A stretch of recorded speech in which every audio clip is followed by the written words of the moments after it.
Welcome to day 18 of the 21 Days of Prayer podcast with REVO Church. We are hitting the home stretch. We've had people from all different walks of life, some REVO members, some REVO Church staff, all sorts of different people here telling you about the day that they have written that we have read as a part of the 21 Days of Prayer and the 3 weeks at the beginning of 2025 that REVO is doing together as a church. And so today I'm excited to have the expert on patience. Did you know there was a such thing? There is. The expert on patience, the author of day 18. Yeah.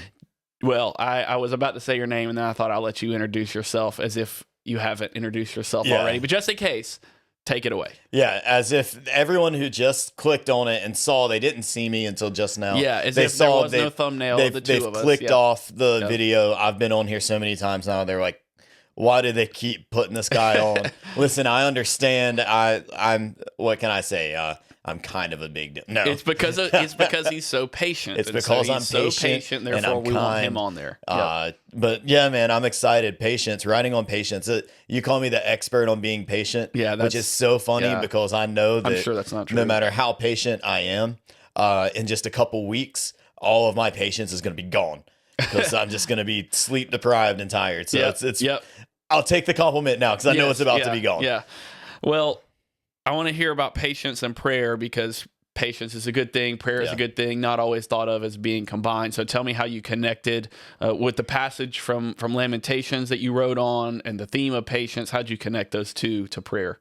Yeah, I think that patience is called a virtue. It's something that we all strive to have. We know is important.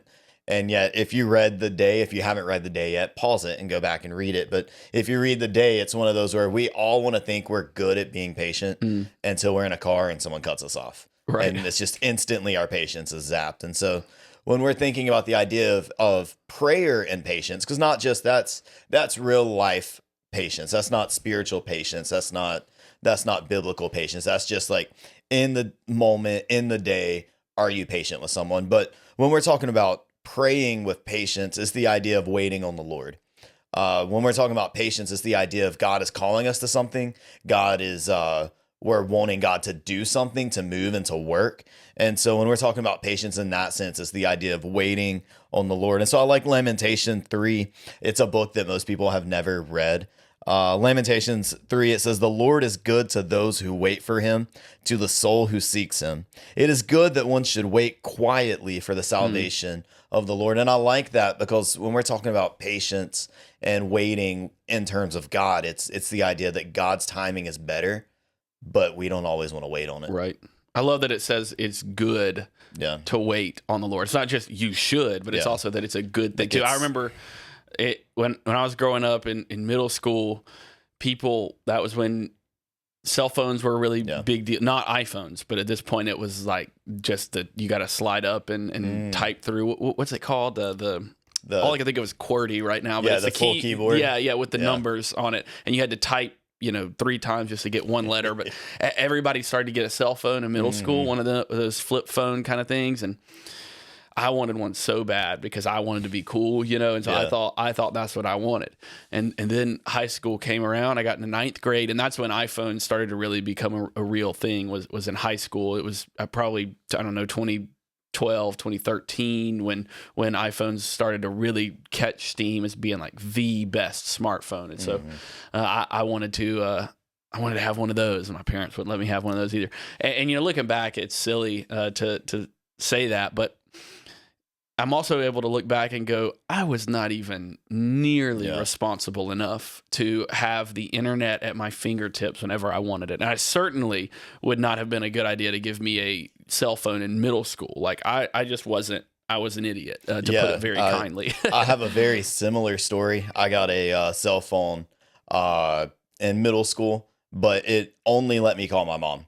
That's the only person I could call. I could call my mom and 911. And then as I got a little older, I could call family. And then I could finally call friends. That's a good way to do it. Still no texting. And then all of a sudden I got texting and the world opened up. And some people know what I'm talking about. But just the idea of waiting for something, it's hard to do. So if, as you were writing day 18 on patience, I'm sure there was, because I mean, how much could you have written on patience, right? But we've got to keep it on one page and make, we're not writing a book on this stuff, just one little day devotional. So was there something that you wanted to put in there that maybe you had written in, but you had to edit out and just say like, well, this, as good as this isn't as good as everything else. I'm just going to remove it because it doesn't work with everything. Yeah. So when you read the day, the Lamentations passage is the anchor of like, we need to wait on the Lord. It is good to wait on the Lord.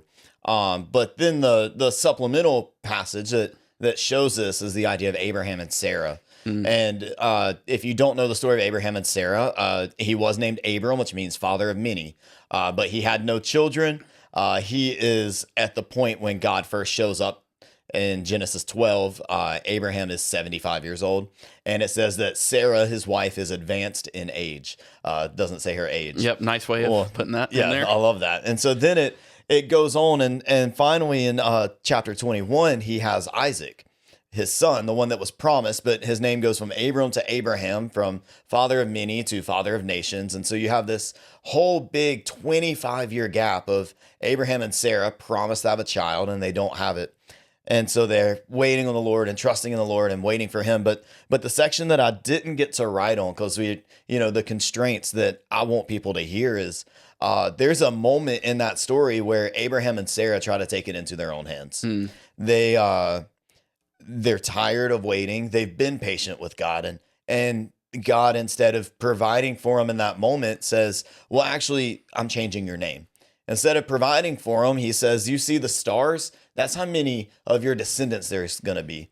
And yet Abraham and Sarah are looking, and they're like, we don't have a child.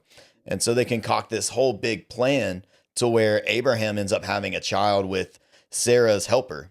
And so then you have this son named Ishmael, which is not the son that God promised, which is not the one that when God's saying to wait and be patient, I'm going to provide. Abraham tried to take it on himself. Sarah tried to take it on herself. They tried to rush God's timing, and it ultimately ended up not working out.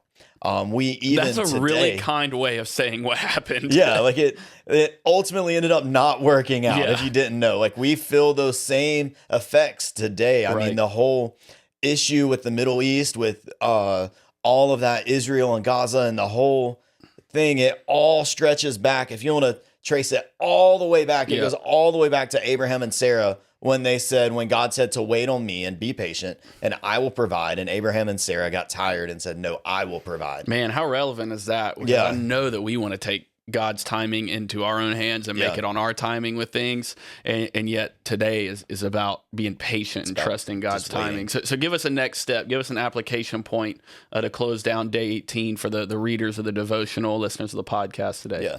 So I've heard this said, and I love this phrasing. God's not a microwave God. He's a slow cooker. God's a crock pot. He's a crock pot God. And I love that saying so much. I've said it before, but it's so true. When we're talking about being patient, we want to rush things. Our whole society, our life is Amazon Prime. I ordered it yesterday. It's here today. That's not God. God is not. He can be. He absolutely can answer your prayer like that. But for us today, if we're going to take a next step, I would encourage you, and I would encourage everyone that read this passage, everyone that read this day, everyone that clicks on this podcast, I would encourage you to step back and to say, okay, God, I know you're calling. I know you want me to do something. I know there's a calling. I know this thing. And I would challenge you to step back and pray and say, God, give me some patience today to wait on you. Because here's what I know. Here's what the Bible teaches us. And here's just personal experience. When we try to do it ourselves, when we try to take it into our hands, when we try to make it what we want and not wait on God, it doesn't work. It's going to be half. It's not going to be as good. There's going to be something wrong. And so for a next step, a challenge, I would challenge us to step back and say, okay, God, give us a little bit of patience for today, because waiting is difficult. Time and waiting does not come natural to us. And so I would challenge us to just step back and pray and say, God, give us that little bit of patience. Yeah, and you never know what sort of perspective God will give you later to see all the reasons why we had to wait as long as we did for whatever it was that we're asking God for now. So thanks for that. I appreciate you writing day 18 and jumping on the podcast with us again. Always good to have Jamie with us. Hope you guys enjoyed reading day 18. If you haven't yet, go check it out. And we are wrapping up the 21 days of prayer here in 2025. So don't sleep yet. We got just a few more days and we'll wrap it up. Hope that this has been a blessing to you and that God's using it to spark a revolution of life change in your heart and in your life through Jesus. We'll see you guys tomorrow for day 19.